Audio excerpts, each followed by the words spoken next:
बिस्मिल्लाहिर्रहमानिर्रहीम। उम्मीद करते हैं जी आप तमाम लोग खैरियत से होंगे। तो लास्ट जो हमने लेक्चर किया था उसके अंदर जो है वो हमने डिस्कस किया था कि हमारे पास जो है वो एक्सोथर्मिक और एंडोथर्मिक जो रिएक्शन है 5.3 हमारे पास टॉपिक था। इसके अंदर जो है वो हमने एंडोथर्मिक और एक्सोथर्मिक जो रिएक्शन था उसको हमने पेज नंबर 71 के जो है वो हाफ तक तकरीबन यहाँ तक जो है वो कंप्लीट किया था। यहाँ से आगे जो है वो हमने कहा था कि इसी जो 5.3 वाला टॉपिक है इसको हम 3 हिस्सों में डिवाइड करेंगे। फर्स्ट हमने जो है वो लॉन्ग क्वेश्चन किया था यहाँ से एक्सोथर्मिक एंड एंडोथर्मिक रिएक्शंस यहाँ से यहाँ तक।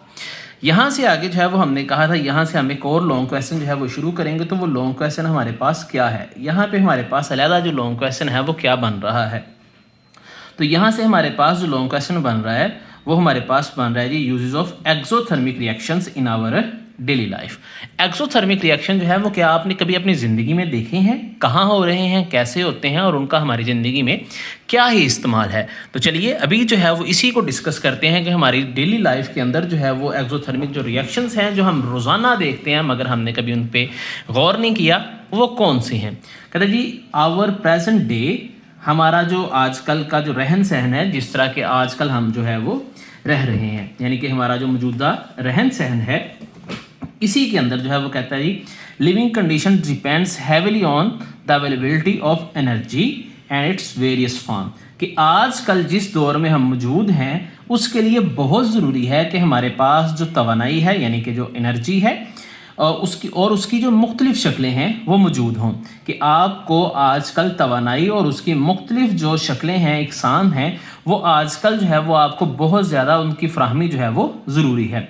कैसे, चलिए जो है वो इसको देखते हैं। आगे कहते हैं exothermic chemical reactions are extensively, जो एक्सोथर्मिक रिएक्शंस हैं आर एक्सटेंसिवली यूज, वो बहुत ज़्यादा जो है वो कारआमद हैं। ये हमारे पास जो है वो ज़रूरियत को पूरा करने ज़रूरी एक्सटेंसिवली यूज बहुत ज़्यादा जो है वो इस्तेमाल होते हैं टू फुलफिल दिस रिक्वायरमेंट्स, इन जो है वो चीज़ों को पूरा करने के लिए। कि एक्सोथर्मिक रिएक्शन उन ज़रूरियात को पूरा करने के लिए बहुत ज़्यादा इस्तेमाल होते हैं। अब हमारे पास in such reactions chemical energy convert into heat energy. सबसे पहले ये है कि हम केमिकल एनर्जी जो है उसको तवानाई की एनर्जी हीट एनर्जी के अंदर तब्दील करते हैं। अब इससे हम करते क्या हैं, तो यहाँ से हमारे पास जो है वो सबसे पहला जो हमारे पास इस्तेमाल है जो इसका शुरू होगा वो यहाँ से इस्तेमाल जो है वो हमारे पास इसका शुरू होगा और वो हमारे पास इस्तेमाल होगा इसी का in our houses and industries, use of exothermic reactions in our houses and homes and industries. अब वहाँ हमारे घरों में और संतों में इसका क्या इस्तेमाल होता है कि कहते हैं जी वी बर्न फ्यूल्स, हम फ्यूल जलाते हैं, लाइक गैस, जैसे कि हमारे पास गैस है, ऑयल है एंड कोल यानी कि कोयला है। हम गैस, तेल और जो कोयला है उसको जलाते हैं टू कुक फूड, खाना पकाने के लिए, and for other heating purposes, और दीगर जो है वो तवानाई वाले मकासद के लिए, इन आवर होम्स, अपने घरों में, एंड इंडस्ट्रीज, और अपने कारखानों में ड्यूरिंग दिस बर्निंग प्रोसेस। ये जो जलने का अमल है ये हमारे पास जो डेफिनेशन है कि जलने के अमल को क्या कहते हैं, कॉल्ट, उसे हम कहते हैं कंबस्चन, उसे हम कंबस्चन जो है वो कहते हैं। तो जो जलने का अमल है जिसमें चीज़ जो है वो जलाई जाती है उसे हम क्या कहते हैं जी, कंबस्चन। तो ये हमारे पास इसकी डेफिनेशन एमसीक्यूज मोस्टली ये आता है कि कंबस्चन जो है वो किसे कहते हैं, जो जलने का अमल होता है उसे हम कंबस्चन कहते हैं।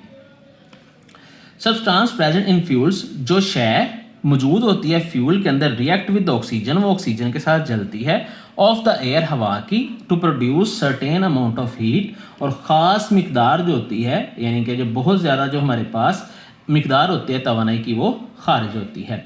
अच्छा, यहाँ पे जो कंबस्चन का अमल उसने बयान किया है, देखें जब भी कोई जलने का अमल होगा उसके लिए उसे ऑक्सीजन ज़रूरी होगी। अगर उसे ऑक्सीजन मिल रही है हवा से तो आग जलती रहेगी, अगर ऑक्सीजन जो है वो मिलना बंद हो गई है तो ऑक्सीजन के बगैर जो जलने का अमल है वो मुकम्मल नहीं होता। तो इसलिए जहाँ पे भी हमारे पास ये रिएक्शन है उसमें ऑक्सीजन जो है वो हमारे पास ज़रूरी है। ऑक्सीजन की मौजूदगी में ही आग जलाई जा सकती है। अगर ऑक्सीजन यानी कि हवा किसी जगह पे मौजूद नहीं है तो आग वहाँ पे नहीं जल सकती। तो फर्स्ट हमारे पास जो है वो इसका आ गया कि ये हमारे पास हमारे होम्स और इंडस्ट्रीज़ में यूज़ होती है। दूसरा हमारे पास इसका इस्तेमाल है use as a biological fuel. ये बायोलॉजिकल फ्यूल के तौर पे इस्तेमाल होती है। कहाँ पे बायोलॉजिकल फ्यूल के तौर पर ये रिएक्शन इस्तेमाल होता है कि जी फूड, जो हमारे फूड्स जो खाने हैं, जो हमारी खुराक है, उसके अंदर क्या होता है जी, सच एज फैट्स, जिसमें जो है वो क्या है, चर्बी है, एंड कार्बोहाइड्रेट्स और नशास्ता है, आर इम्पोर्टेंट बायोलॉजिकल फ्यूल्स, वो बहुत अहम बायोलॉजिकल फ्यूल हैं कि हमारी जो खुराक है उसके अंदर जो कार्बोहाइड्रेट्स हैं, फैट्स वगैरह हैं, ये बहुत ज़्यादा जो हैं वो ज़रूरी हैं। ड्यूरिंग मेटाबॉलिज्म के दौरान, मेटाबॉलिज्म क्या है कि हमारे जिस्म के अंदर होने वाले तमाम के तमाम जो केमिकल रिएक्शंस हैं उनको कलेक्टिवली इकट्ठा जो है वो हम कहते हैं मेटाबॉलिज्म, जिसमें हमारे जिस्म को तवानाई मिल रही होती है, हमारा जिस्म तवानाई को इस्तेमाल कर रहा होता है, यहाँ छोटे मालिक्यूल्स होते हैं उनको यूटिलाइज करके हमारे जिस्म के अंदर जो है वो स्टोर किया जा रहा होता है। ये सारा कुछ जो है यानी कि हमारे जिस्म के ईच एंड एवरीथिंग जो रिएक्शंस हैं उनको हम इकट्ठा मेटाबॉलिज्म कहते हैं। The chemical energy present in this food, वो केमिकल कीमियाई एनर्जी जो खुराक के अंदर मौजूद होती है, इस कन्वर्टेड, वो तब्दील की जाती है, बदली जाती है टू हीट के अंदर, तवानाई के अंदर, टू कीप अस वार्म, हमें जो है वो गर्म रखने के लिए, जिस्म को गर्म रखने के लिए, कि जो हमारी खुराक होती है उसमें तवानाई और कार्बोहाइड्रेट्स जो हैं वो बहुत अहम बायोलॉजिकल फ्यूल्स हैं। तो मेटाबॉलिज्म के दौरान जो हमारे जिस्म के अंदर तवानाई है, हम जो खुराक हज़म होती है, उनको हज़म करने के दौरान उन अशिया में मौजूद जो कीमियाई तवानाई होती है उसको हीट की तवानाई यानी कि जो तवानाई है जिस्म को गर्म रखने के लिए वो इस्तेमाल होती है। तो दूसरा इसका इस्तेमाल आ गया बायोलॉजिकल फ्यूल के तौर पर, जिसकी वजह से हमारा जिस्म जो है वो तवानाई हासिल कर सकता है, हमारा जिस्म जो है वो अपने आप को मेंटेन रखता है अकॉर्डिंग टू इन्वायरमेंट। तीसरा हमारे पास जो इसका इस्तेमाल है वो है जी यूज एज इलेक्ट्रिसिटी।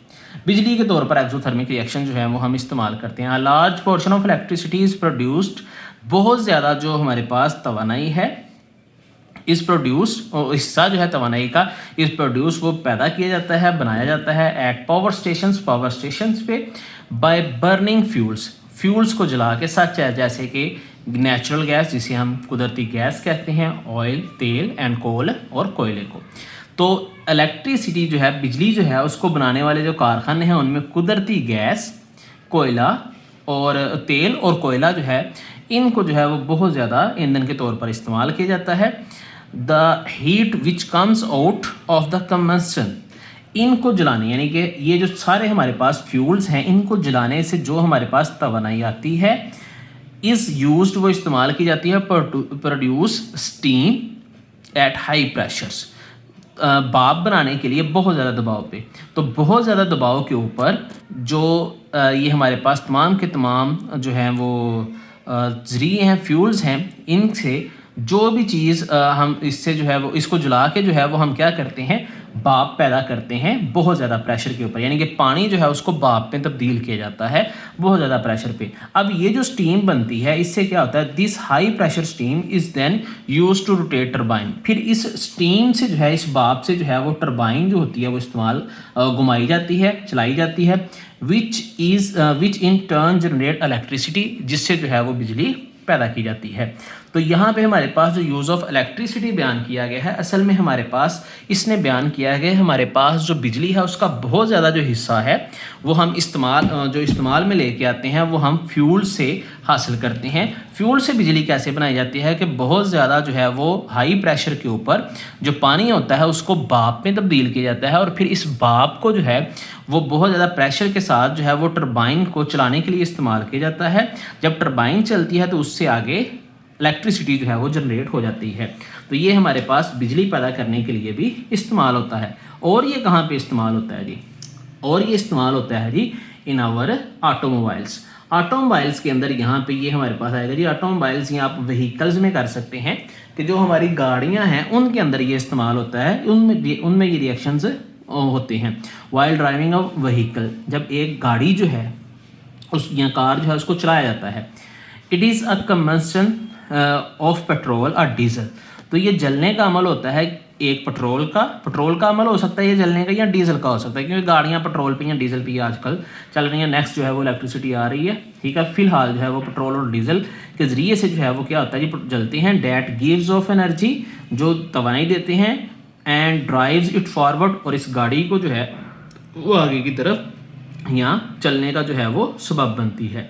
तो हमारे पास जो कारें चलाने का अमल है उसके दौरान पेट्रोल या डीजल जो है वो हम जलाते हैं हवा की मौजूदगी में। ज़ाहिर कंबंशन का जहाँ भी वर्ड आएगा तो इसका मतलब यही होगा कि वो ऑक्सीजन की मौजूदगी में जल रहा है। तो ऑक्सीजन की मौजूदगी में पेट्रोल या डीजल जब गाड़ियों में जलता है तो उससे जो निकलने वाली तवानाई है उससे वो गाड़ियाँ आगे की तरफ मूव करती हैं।